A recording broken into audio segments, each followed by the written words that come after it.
question, Juliette. On va aller dans le vif du sujet. Pourquoi parler de la vérité ce soir? Pourquoi est-ce une question si importante à notre époque?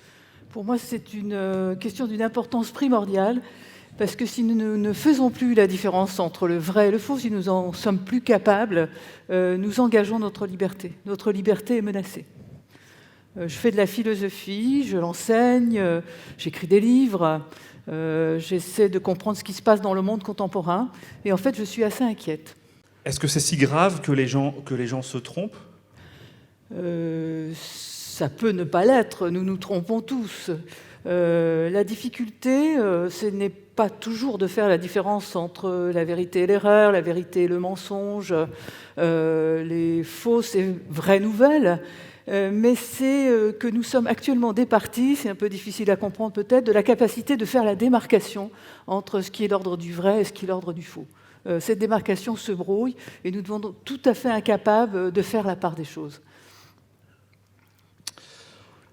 Où a lieu ce brouillage aujourd'hui? Ce brouillage a pour vecteur principalement la puissance d'Internet. Des personnes et des groupes ont un intérêt politique ou économique à nous amener à douter de notre capacité ou à nous ôter le goût de peut-être essayer de saisir ce qu'il en est de la vérité et du mensonge. On peut aimer la fiction, c'est pas un souci, on peut mentir dans la vie quotidienne. Mais ce qui va nous manquer, je pense, si nous n'y prenons garde, c'est de cette capacité à différencier le vrai du faux. Et cette incapacité tient au fait que nous tenons notre information d'un ensemble de réseaux sociaux multiples, dont la vitesse est très grande, et ceci brouille notre capacité de repérer le vrai et de le différencier du faux. Et est-ce qu'on doit vraiment s'inquiéter de ce brouillage permanent de la vérité? Est-ce que c'est vraiment nouveau? Ça n'est... Enfin, de tout temps, il y a eu du mensonge politique, des opinions fausses, des rumeurs circulant. Mais ici, il s'agit d'autre chose. Par exemple, le groupe QAnon fait croire, ou disons, fait circuler l'information qu'il y aurait 200 000 enfants séquestrés à Londres, sans que personne ne le sache, à l'intérieur d'un réseau pédophile. Le souci n'est pas tellement cette affirmation fausse, mais que beaucoup de personnes le croient sans avoir du tout cherché la preuve de ce qui est avancé. Donc c'est ce phénomène-là qui me préoccupe. Et ceci dans des démocraties et auprès d'un public assez instruit, voire ayant fait des études assez étendues. On parle de vérité, mais c'est quoi la vérité? C'est un concept philosophique? À l'origine, les philosophes sont supposés être un peu des spécialistes de la vérité, du questionnement à propos de la vérité, mais à l'origine, notre rapport à la vérité s'est articulé sur les propositions de la philosophie grecque qui utilise le doute. La philosophie, c'est une discipline très étrange qui suppose, qui fait l'hypothèse que nous sommes capables, par le raisonnement, par l'éclaircissement des définitions, de rompre avec les traditions, les dogmes, les opinions établies. Par notre seul raisonnement individuel, sans recevoir de vérité de l'extérieur, nous serions susceptibles d'établir un certain nombre de principes, par exemple pour guider notre action, et on appellera cela vérité, c'est-à-dire un usage du doute qui permet d'établir par soi-même un certain nombre de convictions peut-être temporaires. Donc, à l'origine de la philosophie, il y a cette position qui la met en rupture avec d'autres rapports au sens et à la vérité, donc dans l'Antiquité. Et toi, ton rapport à cette philosophie, cette vérité? Alors moi, j'ai été tout de suite, dès que j'ai entendu parler de philosophie, je devais être au niveau du collège, ça m'a absolument intriguée et emballée, donc je reste dans cette passion. Ceci dit, ça m'a emballée parce que, justement, c'est un usage du doute. On ne vient pas y chercher une vérité, on y vient pour chercher une pratique de la mise en critique, du questionnement. Souvent, on me dit, mais qu'est-ce qu'on apprend en philosophie? Je dis, essentiellement, on apprend à se questionner. C'est pour cela qu'il y a un très grand nombre de systèmes philosophiques. Nous n'avons pas une vérité philosophique. À titre personnel, on peut préférer tel ensemble philosophique, tel ensemble d'idées, parce qu'il est plus en phase avec notre tempérament ou nos préoccupations, mais il n'y a pas de vérité philosophique à proprement parler. Donc cette discipline, qui est enseignée encore au lycée en France, a été mise en œuvre à la fin du XIXe siècle principalement, parce qu'on espérait par là former l'esprit critique du citoyen. Donc ce n'est pas un ensemble de connaissances et de vérités, mais c'est un exercice de l'intelligence, de la critique, de l'éclaircissement qui permet, je pense, d'élaborer nos propres vérités. Message un petit peu orienté, tu es philosophe, mais est-ce que la vérité ne serait pas plutôt un concept scientifique ?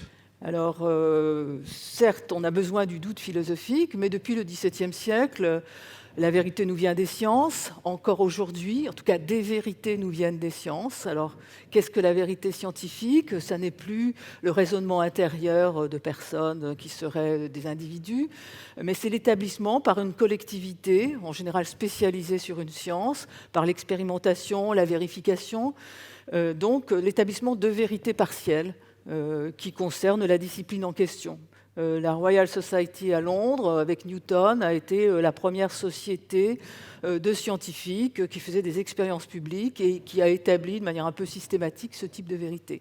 Alors, il y a des vérités multiples, c'est-à-dire ce qui est établi en biologie ne correspond pas à ce qui est établi en sciences historiques. Ce qu'on peut obtenir en géologie n'est pas ce qui est présent dans l'astrophysique contemporaine. Donc les vérités scientifiques sont multiples, elles sont aussi temporairement admises, c'est-à-dire elles peuvent être mises en cause dans le futur. Alors ces vérités sont plurielles, diverses, on peut les modifier dans le futur, mais elles sont très solides. On peut, grâce à elles, pratiquer la chirurgie cardiaque de pointe, on peut envoyer des vaisseaux dans l'espace. Donc c'est cela le paradoxe de la vérité scientifique, être à la fois plurielle, rigoureuse, transformable avec le temps et aussi extrêmement solide et permettant donc des applications. Mais alors, et c'est un questionnement qui a été très présent ces dernières semaines, qui doit nous transmettre cette vérité ? Est-ce que c'est les scientifiques ? Est-ce que c'est les politiques, les journalistes ou les philosophes ? Alors, les scientifiques nous fournissent des éléments de réflexion, c'est-à-dire nous avons besoin du doute, de la réflexion que les philosophes ont un petit peu théorisée, et nous puisons, je pense, des éléments d'appréciation, des éléments de décision dans les vérités scientifiques. Si nous ne savons pas ce que signifie le réchauffement des océans ou la fonte des glaciers, de manière précise, à partir de connaissances établies, notre décision de citoyen, individuelle ou collective, est complètement brouillée. Donc nous avons besoin à la fois de notre faculté de raisonnement, de notre capacité critique, mais aussi d'éléments qui nous viennent des scientifiques. Néanmoins, je prétends que ce ne sont pas les scientifiques qui doivent décider, d'où la nécessité d'une bonne vulgarisation scientifique, en tout cas d'un bon niveau d'éducation scientifique dans le public, pour que les décisions que nous prenons puissent en effet être suffisamment éclairées. Tu parlais en introduction du danger de menacer la vérité, et particulièrement dans nos démocraties. On imagine très bien les journalistes qui sont menacés, les intellectuels qui sont menacés dans un certain nombre de pays, mais nos démocraties sont aussi menacées. D'où vient ce danger ? Alors il y a un troisième élément qu'il faut mentionner, donc non seulement le doute, le raisonnement, les vérités scientifiques, c'est, disons, l'opinion publique qui a été constituée autour du journalisme. On dit que c'est le quatrième pouvoir, donc la mise en œuvre de la liberté politique à partir du XVIIIe siècle, dans les grandes démocraties, ça a été assez chaotique. Mais disons, une de ces bases, c'est le journalisme, la capacité donc qu'a le citoyen de s'informer, de lire des éditoriaux, des débats, des éléments factuels, des enquêtes.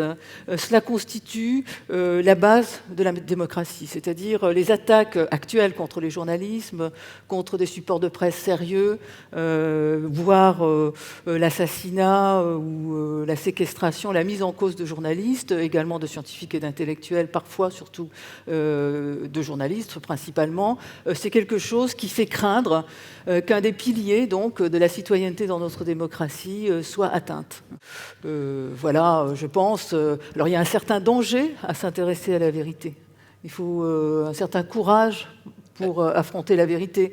De tout temps, les personnes qui se référaient à la vérité ont eu un petit peu des ennuis avec les pouvoirs, surtout les pouvoirs autoritaires.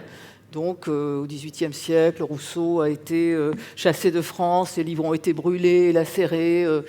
Giordano Bruno a fini sur le bûcher. Il y a eu le procès de Galilée que tout le monde connaît. Voltaire s'installe à la frontière. Le XIXe siècle français, il y a énormément d'exilés, de personnes emprisonnées parce que soit elles ont été journalistes, soit elles ont écrit, soit elles ont manifesté leur goût pour le pluralisme et la vérité. Donc cette menace dans les démocraties tient donc à la mise en cause de la validité des connaissances scientifiques et aussi à la suppression de la fiabilité de cet espace de confrontation d'opinion qu'est le journalisme. Tu parles à demi-mot des experts que l'on voit sur les plateaux télé débarquer au moindre incident. Ça en fait partie. La relation avec la montée du populisme, on a beaucoup associé ces deux mouvements. Est-ce que pour toi, ça a un vrai sens ? La montée du populisme tient au fait que nous sommes bombardés d'informations. Il nous arrive par les réseaux sociaux à jet continu des informations contradictoires à des niveaux de vérification impossibles à atteindre. Donc nous, citoyens, en fait, nous sommes portés soit à laisser tomber, c'est-à-dire on se dit qu'on ne peut pas se faire une opinion sur telle ou telle question, soit on se fie à l'animateur charismatique, à la dernière émission de télé-réalité, ou bien à la chaîne d'information en continu, ou alors ce qui nous arrive sur notre portable, la nouvelle un peu extraordinaire, où on apprend le clash qui a eu lieu dans une émission de débat.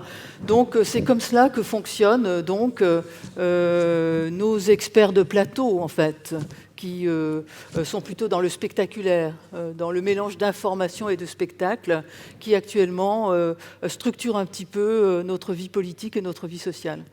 Et c'est bien cela qui m'inquiète. Monsieur Trump a inventé le concept de fake news. Alors, est-ce que c'est lui qui l'a inventé ? On n'a pas réussi à creuser vraiment cette question, mais il a démocratisé le concept de fake news. Le mensonge politique a, lui, pourtant toujours existé. Qu'est-ce qui est nouveau aujourd'hui ? Le mensonge politique a toujours existé, en effet, mais autrefois, il était possible de convaincre les hommes politiques de leurs mensonges. Par exemple, Richard Nixon a fini par démissionner au cours du Watergate. Actuellement, Donald Trump peut prétendre qu'à sa cérémonie d'investiture, il y avait 1 million de personnes.